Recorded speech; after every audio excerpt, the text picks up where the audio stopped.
So hello YouTubers, the TechLoom community. Today I want to talk about the Honda Accord 2004 and the failure of the ball joint.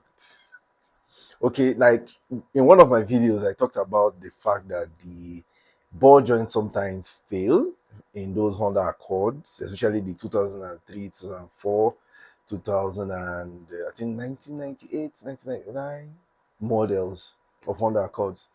I don't know why this is common with Hondas, but I don't have to believe that only Hondas have the issue of ball joint dismantling or dislocation or failure. Okay, so one of these days I was driving through one of my rounds and I had a very, very unusual occurrence. And guess what it is? Ball joint failure. I said it before, that was one of my turn off on Hondas. And in Nigeria here, a lot of people are scared of Hondas because of this particular problem. Okay, so what happened? And did you try to stop it? Yes, I tried to stop it. Yes, a lot of YouTubers talked about the signs you're going to see before it happens. But I tell you that most of those signs were not perceptible. I hardly saw those signs before it happened. Okay, so I've always tried to make my technicians to check this ball joint each time I work on the lower arms, because most times I have these lower arms bushings cutting off and maybe having some unnecessary sounds. And each time we go there, because most times you have to unscrew or remove the ball joint to fix these things. And I always ask the technicians to check, and I always check it myself too. But I tell you something, it still happened. It still happened. Okay, let me just get the ball joint so I can explain to you what I did. So this is a ball joint. Now, this place goes to this area plugs into the lower arm like this, and this one stays on the other part. Of course, there are two ball joints. There is one ball joint on top, and there's another ball joint on the lower arm. Okay, but this is the one at the lower arm. And I tell you something, this one is usually the culprit of this ball joint failure. Okay, most times what usually happens from my experience or from my research is that this rubber, this silicone cover, usually have issues, and maybe somehow over the years they tend to disintegrate and remove, then exposing this part of the ball joint. And this part of the ball joint now gets kind of worked up, abreast and wear and tear, and eventually this thing pulls out of the joint. Okay, usually when it pulls out, yes, that's when you see the car stops you, the tire is off, the shaft is out of its place, the shaft, everything is just you have to work on the ball joint. But in my case, this was not the case. What actually happened in my case was that this thing, the ball joint here, if you look at it very well, you see a kind of an indentation in the middle here, which allows this ball joint to move freely within that cup there. But mine was that this thing cut off, like it broke. It's actually broke from here, which is very unusual. I'll show you the video to show you exactly where it broke off. Okay, that is exactly what happened. Okay, now before that incident took place, I was actually driving on speed bumps. There's this triple speed bumps on the road that you'll be very familiar with. I don't know, in my country there are a lot of them because a lot of people tend to overspeed, so they put it. And that place was a slopey road, like down the slope.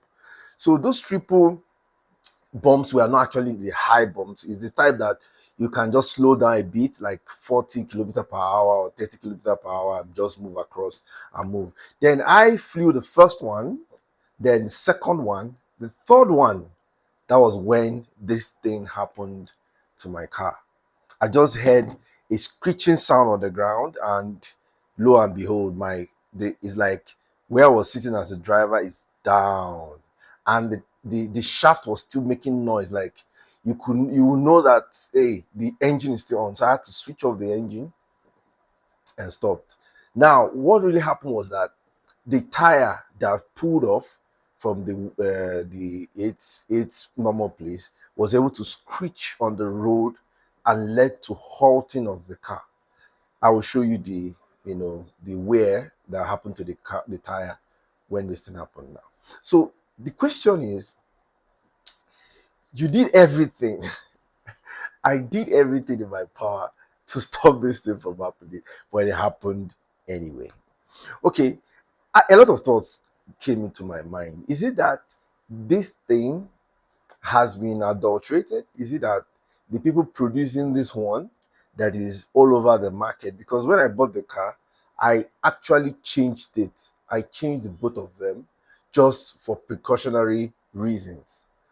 But in this case, it happened.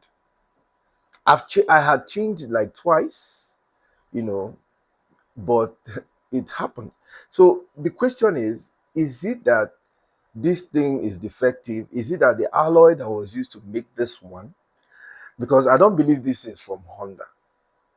I want to believe that this is from the third party producers, whether in China or in any other country. I don't know where it is from, but this was the one we changed. The pair of this one was the one that got disintegrated, that detached. So I told them to change the both sides so that I don't have to worry about this thing happening again, the ball joint failing again. Okay, so this is the ball joint. I'm going to show you other things. Like, even when this happens, there's a lot of stress because we had to take up to 7 hours to leave that area. We left the road after 4 hours because we need to go and get the parts. We need to go and get the new ball joints to replace the old one. But there were other things we needed to find or replace. Like there are some bearings that goes into the shaft, in the inner cup of the shaft, that we needed to find. That one took us another 2 hours to find. The reason why we had to look for it was because we had already got everything from the markets where it is sold before the technician actually remembered that we needed to get that thing. So we needed to look for them. So it took about two hours to find them along the road. If they flew in different directions, there are three of them. So they flew in different directions, and we had to pick them one by one until we were able to assemble it. Then we got some things to fix the whole shaft back, fix the whole wheel back, and was able to pull it out of the road before we started working on the second wheel to change this one. This is the one that we removed from that, the passenger side of the car. Actually, the one that pulled out was on the driver's side, and the one that we had to, remove later was on the passenger side. So now this brings me to the question that how can you prevent this thing? I've tried to prevent it. Now, what thoughts do I have in my mind? Yes, I would say, okay, run away from this car. Run away from this car. Now, the emotional consequence that I've grown in my mind now is when I'm on the road and I see a little bump, I always try to stop and move as slowly as I can on the bump. And sometimes, a lot of motorists can be very impatient, and people running behind you, and sometimes you're measuring, stopping so slow, and somebody arrive, coming too close to you, having a tendency to hit your car and things like that. So it's a lot of emotional stress to carry in this case. So the thing is, I can say that you can actually prevent this thing from happening, because I said I tried my best to stop it, but it did not stop.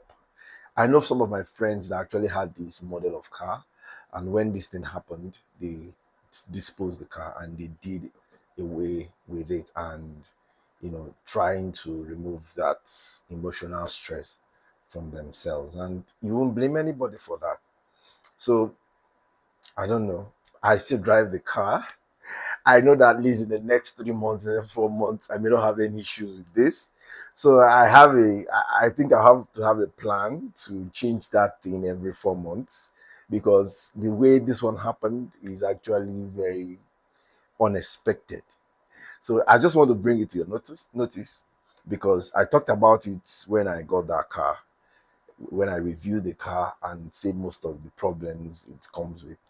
But this time around, it happened to me because I've been having questions of, how do you know that this is about to happen? And I made some comments, based on what I saw on YouTube. But it has happened to me now, and it's I can speak better now. Okay. So that's what I brought to you. This is 2024. Thank you again. Please don't mind the quality of the video. I just had to do it. I've been procrastinating. I've been waiting till I get to the studio to do it, but I had to use my office space to do it. Okay. So please don't mind the quality of the video. I just want to pass the message across. Thank you again to the new year, and please don't hesitate to subscribe down below. Please don't hesitate to subscribe down below. So see you in the next one. Cheers and bye.